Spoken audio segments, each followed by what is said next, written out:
पढ़ता था मैं एक सूफी फकीर के संबंध में, जुन्नत के बाबत। कोई उसे गाली दे जाता तो वो कहता कि कल आके उत्तर दूंगा। कल जाके कहता कि अब उत्तर की कोई जरूरत नहीं। तो आदमी पूछता कि कल मैंने गाली दी, कल तुमने क्यों उत्तर न दिया? कि तुम अनूठे आदमी हो, गाली किसी को दो तो वो उसी वक्त उत्तर देता, क्षण भर नहीं रुकता।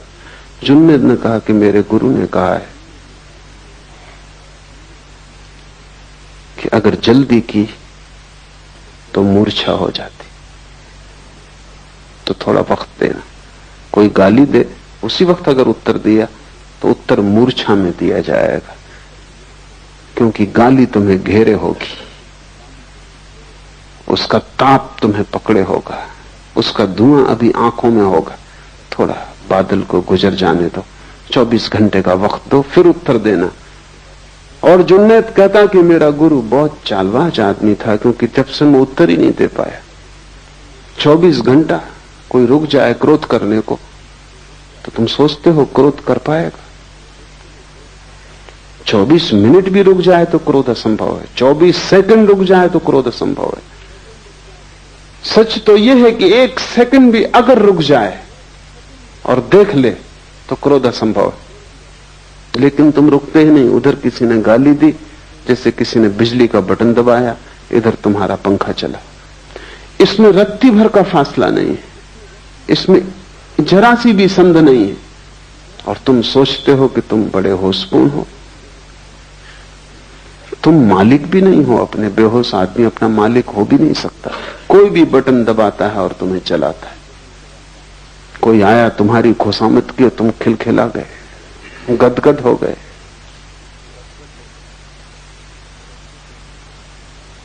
किसी ने तुम्हारा अपमान किया और तुम आंसुओं से भर गए। तुम मालिक हो अपने, या हर कोई तुम्हें चलाता है? और जो तुम्हें चला रहे हैं वो भी अपने मालिक नहीं, तुम गुलामों के गुलाम हो।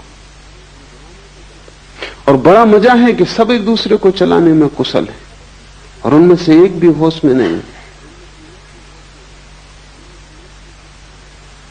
इससे बड़ा और कोई अपमान नहीं हो सकता आत्मा का कि हर कोई तुम्हें चलाता है। मुल्ला नसरुद्दीन एक दफ्तर में काम करता था। सभी नाराज थे उसके काम से, क्योंकि काम तो कुछ था ही नहीं। या तो वो सोया रहता या झपकी खाता रहता। आखिर दफ्तर के लोग परेशान इतने हो गए कि धीरे धीरे लोगों ने उसको कहना भी शुरू कर दिया। मालिक ने भी कहा, डांटा डपटा भी, लेकिन उसमें कुछ फर्क ना हुआ। इतना अपमान और सब उपद्रव के कारण उसने इस्तीफा दिया। बदलना तो मुश्किल था, इस्तीफा देना आसान था। बहुत से लोग जो संसार से भागते हैं सन्यास की तरफ, वो इस्तीफा दे रहे हैं। बदलना तो मुश्किल है, इस्तीफा देना सदा आसान। उसने इस्तीफा दिया। सारा दफ्तर प्रसन्न हुआ इस्तीफे से। लोग इतने प्रसन्न हो गए कि मालिक ने कहा कि अब वो जब अपनी तरफ से जा रहा है तो विदाई समारोह करना उचित है। और हम इतने परेशान थे इससे, और ये छोड़ रहा है, और छुड़ाने का कोई उपाय नहीं था।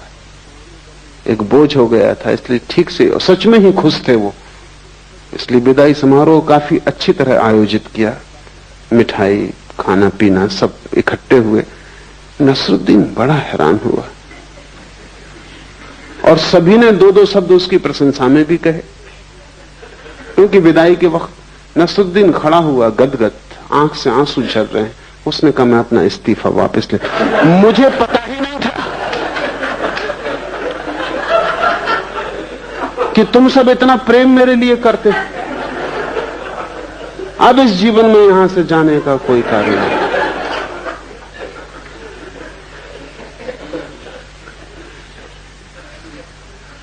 हम संचालित हो रहे हैं,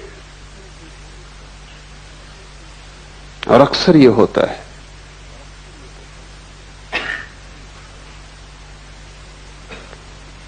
कि चारों तरफ पूरा संसार एक एक व्यक्ति को चला रहा है, और मौसम चारों तरफ बदलता रहता है, हजारों तरह के लोग हैं।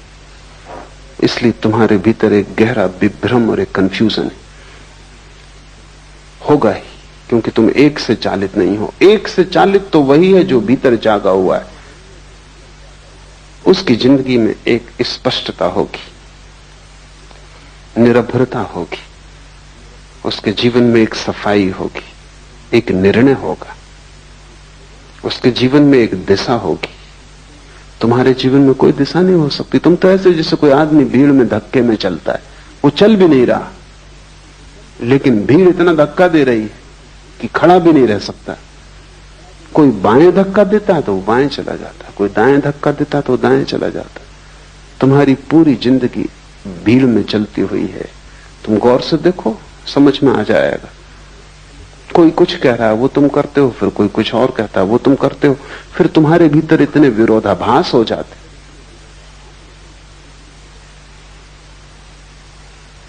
एक आदमी मेरे परिचित हैं, चोट लग गई थी, थोड़ी सी चोट थी, रिक्शा उलट गया था, फिर अस्पताल से भी छूट गए, फिर 6 महीने भी बीत गए, भले चंगे भी हो गए, लेकिन फिर भी वो अपनी बैसाखी। तो मैं उनको पूछा कभी बैसाखी कब छोड़ोगे? कहते छोड़ना तो मैं भी चाहता हूं, मेरा डॉक्टर कहता है बेकार है, लेकिन मेरा वकील कहता है अभी रखो, जब तक मुकदमा तय न हो जाए। तो किसकी सुनूं? तुम्हारा वकील कुछ कहता है, तुम्हारा डॉक्टर कुछ कहता है, पत्नी कुछ कहती, पति कुछ कहता, बेटा कुछ कहता, बाप कुछ कहता। चारों तरफ तुम्हें चलाने वाले मालिक, करोड़ों मालिक हैं, और तुम अकेले हो, और तुम सबकी सुनते हो। जो भी दबा देता है उसी की सुनते हो। तब तुम्हारे भीतर सब दरारें बढ़ जाती हैं, खंड खंड हो जाता है व्यक्तित्व। जब तक तुम भीतर की न सुनोगे तब तक तुम अखंड नहीं हो सकते। मैं सन्यासी उसे कहता हूं जिसने भीतर की आवाज सुननी शुरू कर दी, और जब वो भीतर की आवाज पर सब दांव लगाने को राजी है। लेकिन भीतर की आवाज तुम्हें समझ में भी ना आएगी जब तक तुम बेहोश हो। तब तक अगर तुमने भीतर की आवाज समझी भी कि भीतर की है तो वो भीतर की ना होगी, वो भी बाहर की आवाज होगी। बेहोश आदमी को भीतर की आवाज का क्या पता? नहीं तो दिल्ली में बैठे सभी राजनीतिक अंतरात्मा की आवाज की बात करते हैं। इंदिरा, गिरी, अंतरात्मा की आवाज। अंतरात्मा का पता कैसे सोए हुए आदमी को? कौन सी आवाज अंतरात्मा की तुम्हें कैसे पता? जो भी आवाज तुम्हारी वासनाओं को तृप्त करती मालूम पड़ती, अंतर्वासना की आवाज, उसे तुम अंतरात्मा की आवाज कहते हो।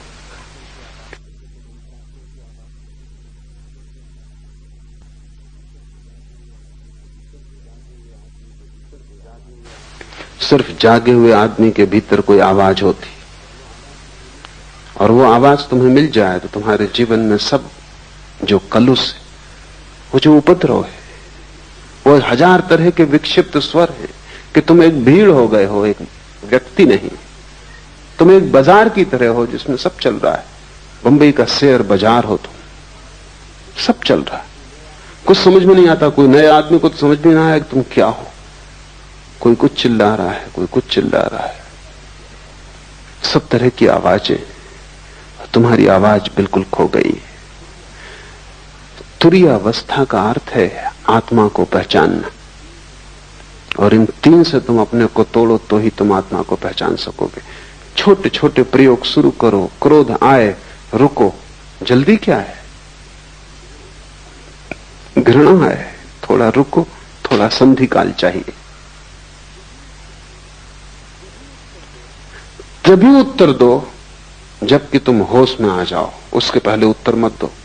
और तुम पाओगे तुम्हारी जिंदगी से पाप खोना शुरू हो गया, गलत अपने आप विसर्जित होने लगा। तुम अचानक पाओगे कि अब क्रोध का उत्तर देने की कोई जरूरत न रही। यह भी हो सकता है कि जिसने तुम्हारा अपमान किया था तुम उसे धन्यवाद देने भी जाओ, क्योंकि उसने भी तुम्हारा उपकार किया है, तुम्हें एक जागने का मौका दिया है। कबीर ने कहा, निंदक नीरे राखिए आंगन कुटी छबाए। वो जो तुम्हारी निंदा कर रहा है उसे तुम पास में ही संभाल के इंतजाम कर दो, उसको घर में ही ठहरा लो, क्योंकि वो तुम्हें जागने का मौका देगा। जो तुम्हें मूर्छित होने का मौका देता है, अगर तुम चाहो तो उसी मौके को तुम जागरण की भी सीढ़ी बना सकते हो। जिंदगी ऐसे है जिससे रास्ते पे एक बड़ा पत्थर पड़ा हो, जो ना समझे वो पत्थर को देख के लौट जाते हैं, वो कहते हैं रास्ता बंद है। जो समझदार है वो पत्थर पे चढ़ जाते, वो उसको सीढ़ी बना लेते, और जैसे ही सीढ़ी बना लेते हैं और भी ऊपर का रास्ता उन्मुक्त हो जाता है। साधक के लिए एक ही बात स्मरण रखनी है कि जीवन का हर क्षण जागृति के लिए उपयोग कर लिया जाए। चाहे भूख हो, चाहे क्रोध हो, चाहे काम हो, चाहे लोभ हो, हर स्थिति को जागरण के लिए उपयोग कर लिया जाए।